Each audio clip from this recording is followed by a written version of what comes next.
Congratulations to Red Bull Racing and their incredible year they've had. Constructors of Formula One once again for the sixth time, and Red Bull absolutely dominating the season, building such an incredible car. And I just want to give Red Bull credit before I do touch on to my race analysis, because they just deserve to be spoken about, because the level that they've taken the sport to, it's so amazing, and everyone's got to try and reach that level now. And it's going to be tough. It's going to be really tough because everyone else in the winter is going to improve, but Red Bull are going to improve also. So it's not going to be a matter of 6 months. Teams are going to be there fighting Red Bull for the championship. Red Bull are still going to be there next season, and they're still going to be the dominant force next year. Adrian Newey is an absolute god, and he's built an absolute god of a car. And a lot of credit goes to him and his team for building such an amazing car. Credit goes to Max Verstappen as well, who's drove the absolute wheels off that car this year. Eats every inch of performance out of that car, and I think it's looked quite easy for him, winning all those races. And when you've got that momentum and you're on that roll, it just comes at you so easy. But you've got to be able to make that work, and you've got to also put the work in to keep that momentum going. And the drop off in Singapore could have been a time where Verstappen could have dropped off form, but Max has such an incredible mentality, and just to never give up and just go for it, just send it, and just wow, it's just absolutely amazing to witness. And credit has to go to Christian Horner as well. He's really built this team from the ground up, being there from the start when Red Bull was there, and just continuing to build its success and making sure each department at Red Bull just linked together and just become this incredible racing team. And look at their pit stops, for example, something really small that everyone does and everyone should do fast anyway, and everyone does fast anyway. The fact that they're quicker than everyone else and they're consistently quicker than everyone else just shows the perfection to performance and the levels that Red Bull want to be. They don't just want to win, they want to beat everybody by an absolute country mile. They want to absolutely dominate. They want to be the best. It's not the fact of, oh yeah, we just won. They want to win and dominate. They want to win every single race possible. They want to maximize every single race possible. And that's why they're such an amazing team. Just going for it. To get Adrian Newey in the first place when he was at McLaren and doing his incredible job, to get him to come over to Red Bull and help build this team up when this team was only small. They were only known as this energy drink.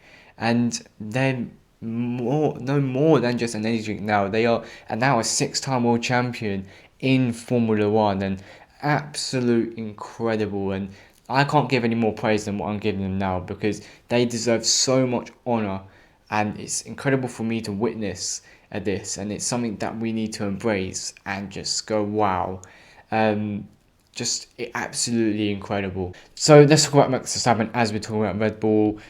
Absolutely flawless race. Drove that race exactly how he needed to drive that race. No mistakes. Had a good start. Piastri had a better start than Verstappen, and was looking to go ahead, but he would rather be on the outside going into turn 1 than into turn 2, because it's just a lot quicker. It's the racing line, and Verstappen got the benefits there and just dominated from there. He just flew off into the sunset. From there, did his pit stops, got the fastest laps, just did everything he needed to do, and he is looking good to win the championship now. He's looking good. He's looked good to win the championship from day one, to be honest, since he stepped on that top step at Bahrain. And absolutely incredible year from Max Verstappen. He's 12 victories. 12. It's absolutely insane. The amount of victory, just incredible, absolutely incredible. Just his level of performance, his consistency is just amazing to see. And then we can look at Piastri and Norris, both McLaren drivers, driving good races. And Piastri got driver the other day for his first podium in Formula One, which is massive credit to him. Absolutely deserves it. An incredible year, and it's nice to see an Aussie on the podium. It's nice to see a new driver on the podium, and that's going to be the first of many podiums for Oscar Piastri's. Plenty more in the bag. There's going to be plenty more to come for him, and it's nice for it to be at Suzuka at such a historic track. And I'm sure it'll be one that will last forever. He will never forget at such a place like this. And Lando finished ahead of Piastri. Norris driving as Norris normally does, the consistent, the fast driver. Of course, Piastri was ahead of Norris, but they had to switch. Threatened by the one stop of George Russell, and Norris being the quicker driver, they had to cover themselves for the podium just in case the one stop was to work, and in the end it didn't really work in the end. But I guess it was worth the gamble for Mercedes, but we're going to Mercedes a little bit. And yeah, it was nice to see the credit from the fans giving him driver of the day. Personally, I think Max Verstappen was driver of the day. I just think everything he did was just perfect. And I think the fact that Norris was faster than Piastri as well, and it's been the case all year. But credit to Oscar Piastri, he had an incredible year. Charles Leclerc finishing in P4, Carlos Sainz in P6. Ferrari going really well. They've had a few upgrades in the last few weekends, and they're looking really, really strong. That power unit again around here gave him the advantage. They wasn't necessarily fast in, say, the first sector with the high speed corners, and they definitely have improved in that area. But that straight line speed that they do have is giving them a massive advantage when it comes into sector 2 and sector 3. We saw that with Carlos Sainz when he was behind Russell, with DRS being behind Lewis, and Sainz had the DRS as well, and Sainz was still able to overtake George Russell. He had a good exit coming out of the chicane, to be fair, but it was just miles ahead going into turn 2. It's a weekend that Charles Leclerc really did need after Sainz really been on top of Charles Leclerc in the last few races, and to kind of right the haters wrong. I've been there, I've criticised him, I've criticised him, and I think the criticism was fair, and it wasn't really criticism, it was just giving the credit to Carlos Sainz, and just saying how good of a driver he is, and to not put him down, and to kind of give him the credit where credit's due. While Leclerc is such an amazing driver, and it was ahead of Sainz this whole weekend. It's going to be really good for his confidence now, is that Charles Leclerc going into the rest of the season. And yeah, it's nice to see Leclerc back on form and back at the pace that we all know. He's such a fast driver. And yeah, incredible weekend for Ferrari. Mercedes was a fairly off one. Lewis was able to claim P5, George Russell in P7. Of course, George Russell going on to that one stop, which in the end it just didn't work. I guess it was worth the gamble, and just the tyre just fell off at a circuit at that Suzuka where tyre wear is so high, the high degradations, and 2 stops. They were even talked of 3 stops at the start of the race as well. So it was a really risky one, but I guess it was worth the risk, just kind of get the better reward. And Lewis having that incident at the start of the race with Checo, I don't know how much floor damage he did have. It seemed like he was strong at the start as well, but I don't think it really impacted him massively throughout the race. In the end, we had that battle with Russell and Hamilton, which was really good to see. Lewis not wanting to back down, not wanting to give up against Russell. He doesn't want to lose to his teammate at any cost, and I think Russell kind of seeing the Lewis that he's going to have to battle if he wants to compete with championships with Lewis Hamilton. And I think as long as Lewis Hamilton's at Mercedes and George Russell's there, Lewis will always be the number 1 guy, and Lewis is just not going to allow you to beat him easily. And even if it is to benefit Russell to go ahead and try and see if he can kind of close the gap to the cars ahead, Lewis is not going to do that, is he? It's quite fair racing as well. I think the first incident going into the chicane, Lewis has been really, really brave. That could have ended horribly. They could have took both their cars out of the race as well. So a real massive risk that was, but fair play to both drivers for keeping it clean. And that second one as well, both drivers going into Spoon absolutely committed and wanting to brake later than each other. They were both committed, and it was inevitable that one of those drivers was going to run wide. In that case, it was going to be George Russell. Russell really desperate to get ahead of Lewis, and Hamilton really desperate to keep Lewis behind him. So George brakes a lot later than Lewis, and Lewis brakes a little bit later than George Russell as well. And one goes off the track. I think it's fair, hard racing. I think it is, and as I said, it was inevitable one of the cars going off the track, as they were just both committed. So no penalties there. I think that would have been ridiculous if there was a penalty there, to be honest. Fernando had a really good start to the race. Aston Martin hasn't been great for the last few races, and I think we can see it continue to fall down a little bit. But Fernando always putting the best performances he can in that car, coming home in P8, maximising his performances. But had a good start from P10 to P6, pitted really early, just try and get that track position. But just the tyres went off so much quicker on the Aston Martin, and then when he had to pit earlier than everyone else, and then he was just falling back from there. So that P6 was just a short-lasted one. Lance Stroll retiring as well from his, I believe it was a DRS failure as well, so that was unlucky from him. They're both Alpines doing quite well this weekend, P9 and P10, so nice, decent points. They should be fine. They should pick up P6 in the championship quite easily.